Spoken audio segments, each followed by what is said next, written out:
Three admonishment of the Buddha, Ovada Patimokkha.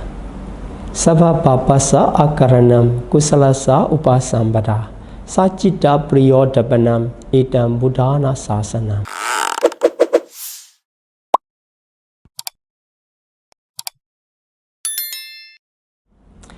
The Buddha gave three admonishments to his disciples. They are very clear and able to include the whole practice of Buddhism. Sabha papasa akaranam, to avoid all evil.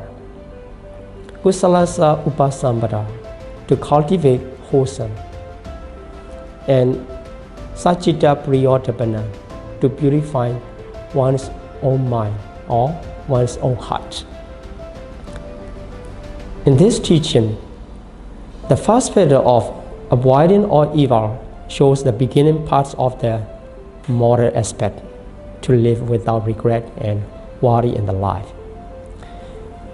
Doing evil deeds can harm to oneself and others, including society and even to the world. For individual consequence, the Buddha stated that the evildoer grieves and laments in the present life, perceiving the impurity of one's own deeds. As the evil karma can cause the rebirth in the awful state, having gone to a woeful state, he will grieve and lament more hereafter. The second factor of cultivating wholesome completes the moral practice and starts the practice of concentration and wisdom. In this case, there are two moral aspects: the rules to be avoided, Varita Sila, and the text to be performed, Charita Sila. The first type of Varita Sila is completed by avoiding all evil, and the second type, Charita Sila, is accomplished when the wholesome deeds are cultivated. Cultivating good deeds can make the world to be beautiful, safe, and worthy. For individual consequence, the Buddha said, the doer of good or merit rejoice and happy in the present life, perceiving the purity of his own deeds. As the good karma can cause the rebirth in the blissful state, having gone to a blissful state hereafter, he even more rejoice and be happy there. The last factor of purifying one's own heart accomplish the practice of wisdom, which understands about the things clearly. And also, the power of understanding can solve many problems of life.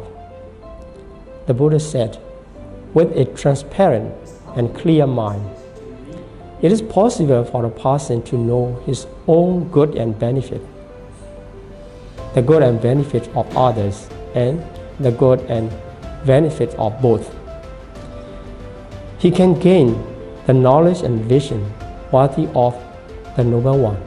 In this way, the teaching fulfills the purpose of Buddhist practice and directly connected with their reason why the Buddha appeared in the world. Of course, the Buddha appeared in the world for the welfare and happiness of all beings. After his enlightenment under the Bodhi tree, during the 45 years of his Buddhahood, the Buddha teaches the great numbers of discourses in different ways. His ultimate purpose is to lead the beings to ultimate purpose of Nibbana. According to Buddhism, living beings are running around in the cycle of rebirth, which is called samsara, with the karma as their own. Karma here is regarded as the force which manages for the good and bad in the life of all beings. In a clear statement, it is mentioned as a volitional action which produces the identical results accordingly. Good karma produces good results. and evil karmas produce evil results. It is said in Dhammapada, if one speaks or acts with a corrupt mind, suffering will follow him, as the wheel follows the hoof of the ox. Conversely, if one speaks or acts with a pure mind, happiness will follow him, as one's own shadow that never leaves him. All the beings are naturally afraid of suffering and love to enjoy the happiness and pleasure.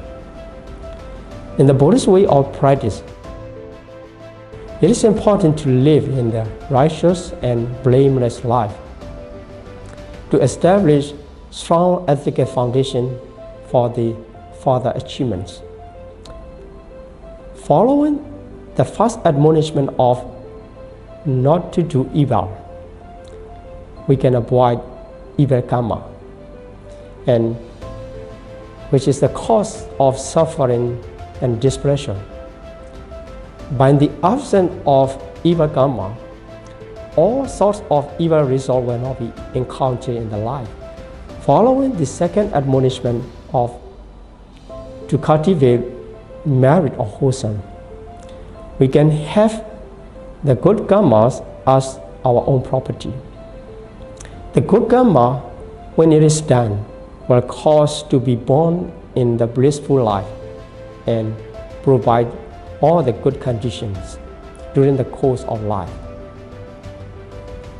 The Buddhist way of practice can be accomplished when the purification of mind. Thus, the Buddha gave the third admonishment to purify one's own mind. This admonishment includes the two types of meditation: samatha, concentration meditation, and vipassana, side meditation.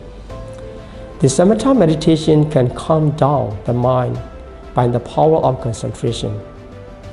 Vipassana meditation develops the mind to the certain level of insight knowledge and purifying the defilements. In this way, our mind will become purified, strong enough to see the Four Noble Truths and to attain the supreme enlightenment, which can derive the final destination of Nibbana. So, let's follow the three admonishments of the Lord Buddha until we attain Nibbana. Sadhu, sadhu, sadhu.